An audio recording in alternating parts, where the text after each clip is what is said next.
એ વાત વાણી છોડી છે તો કેવા પરમ તત્વ તમને આજે જ્ઞાન ઉપદેશ કરશે અને વાણી દ્વારા તમારું મૃત્યુ મંગલ બનાવશે તો કે કોણ છે? અને એવી એટલાની અંદર અવધૂત વેશની અંદર ભગવાન સુખદેવજી મહારાજ ત્યાગ પહોંચ્યા છે. સુખદેવજી મહારાજ કેવા છે તો ભાગવતની અંદર વ્યાસજી લખ્યું છે તત્રા ભવ ભગવાન વ્યાસપુત્રો યચ્છદયા યદમોહન પ્રેક્ષણા અલક્ષ્યો લિંગો નિર્જલા દૃષ્ટો ઋતશ્ચ પારેર અવધૂત વેશ. અવધૂતનો વેશ છે જેના શરીર ઉપર ટોપી પણ નથી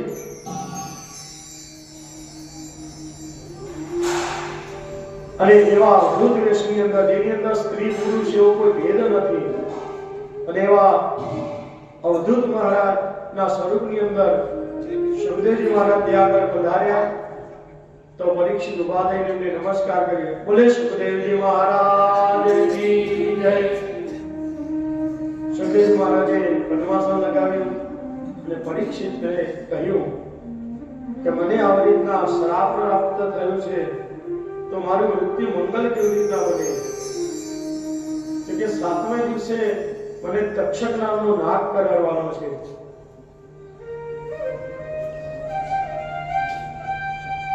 તો રવિ પછી તો સોમ છે, સોમ પછી બીજો મંગળવાર, ચોથો બુધવાર, ગુરુ પાંચમો, છઠ્ઠો ગુરુ શુક્રવાર, શનિવાર છે 7મો છેલ્લો વાર ગણાય. આમ એક અઠવાડિયું 7 વારનું થાય.